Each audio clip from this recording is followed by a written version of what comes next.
राजस्थान के उदयपुर में दो सिरफिरों ने कन्हैया लाल को मार डाला। दो सिरफिरों ने कन्हैया लाल को मार डाला है दोस्तों, और हम सोशल मीडिया के माध्यम से हिंदू मुस्लिम का कार्ड खेल रहे हैं। हिंदू मुस्लिम का कार्ड खेलते खेलते बहुत जल्दी ये भी प्रकरण बंद हो जाने वाला है। कोई नई घटना हो जाएगी देश में, निश्चित रूप से ये प्रकरण भी बंद हो जाने वाला है, टाइम फिक्स हो जाने वाला है। उसमें होता कुछ नहीं है। होता इसलिए नहीं है दोस्तों कि हम खेलना कुछ और चाहिए और खेलते कुछ और।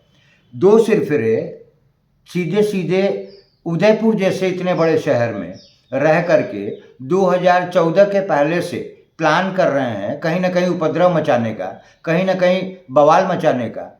राजस्थान पुलिस क्या कर रही थी, क्या कर रहे थे वहाँ के डीजीपी की इंटेलिजेंस क्या कर रही थी वहाँ पर, सेंट्रल गवर्नमेंट की इंटेलिजेंस क्या कर रही थी वहाँ पर।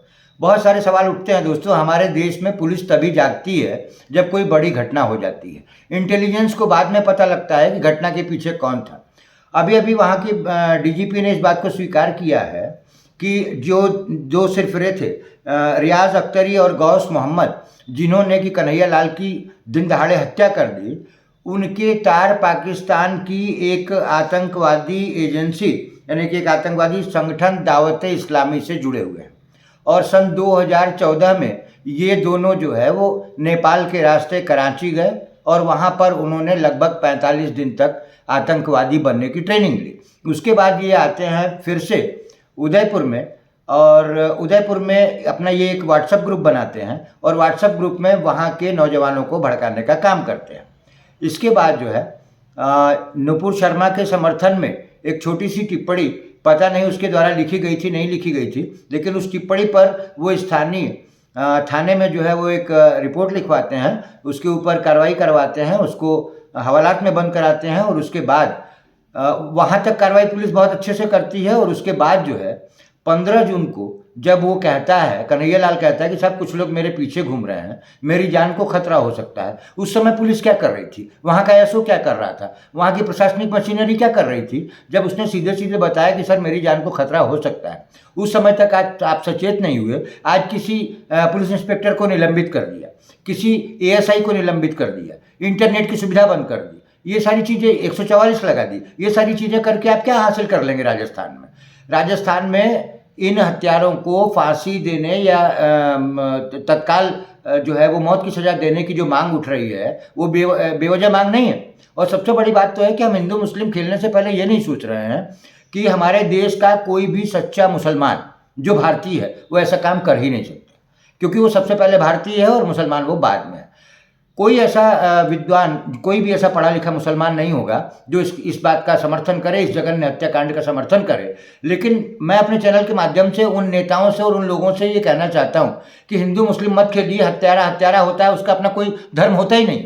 यदि धर्म होता तो इस तरीके से जो है वो दिन दहाड़े उसको नहीं काटते। आखिर गलती क्या थी उसकी? अभिव्यक्ति की आज़ादी है हमारे संविधान में, और यदि उसने नुपुर शर्मा के समर्थन में एक पोस्ट डाल भी दी तो उससे क्या फ़र्क पड़ गया?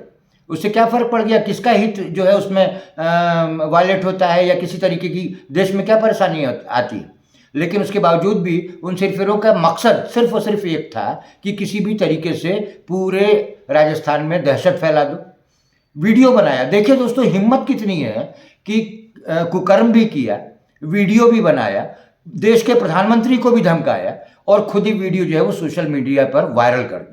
उस समय राजस्थान की प्रशासनिक मशीनरी क्या कर रही थी, सारे इंटेलिजेंस क्या कर रहे थे, पुलिस विभाग क्या कर रहा था?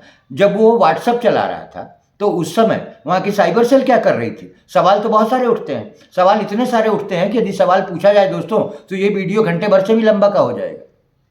यदि वो व्हाट्सएप ग्रुप बना रहा था तो राजस्थान के डीजीपी को आज क्यों पता लगा?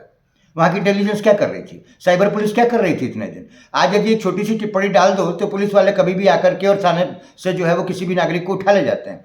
लेकिन एक व्यक्ति व्हाट्सएप ग्रुप बना करके और पाकिस्तान की से ट्रेनिंग ले करके और आ करके और युवाओं को भड़काने का काम कर रहा था। उस समय साइबर सेल क्या कर रही थी? उस समय पुलिस क्या कर रही थी? पुलिस की इंटेलिजेंस क्या कर रही थी? उस आवेदन पर जो कि कन्हैया लाल ने दिया था, पुलिस ने कार्रवाई क्यों नहीं की? उनके निलंबन से कन्हैया लाल वापस नहीं आएगा दोस्तों। कन्हैया लाल वापस नहीं आएगा। कन्हैया लाल के बच्चों को पिता नहीं मिलेगा, कन्हैया लाल की पत्नी को पति नहीं मिलेगा। उन चीज़ों पर सोचने की ज़रूरत है। उनको तत्काल फास्ट ट्रैक कोर्ट में मुकदमा चला करके सजा देने की ज़रूरत है। हमको हिंदू मुस्लिम खेलने की ज़रूरत नहीं है दोस्तों।